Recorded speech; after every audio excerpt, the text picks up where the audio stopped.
Alright, what's up guys? It's your boy Dan Visuals, and in this video I'm talking about this memory card right here by Kodak.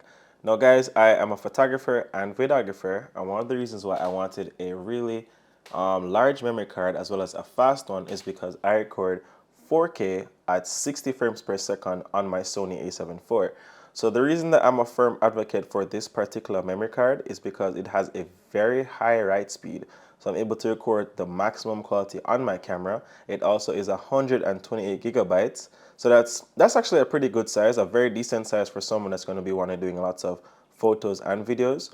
And so far, it's been extremely reliable. I've had no issues thus far. Write speed is great. It's not easily damaged. It's fallen a few times, but I mean, I don't expect anything to happen if a memory card falls, but just saying, like, quality control has been pretty good on this memory card, and I have zero complaints. So if you're looking for a fast memory card with a super good write speed, I'm going to highly recommend this particular memory card. And yeah,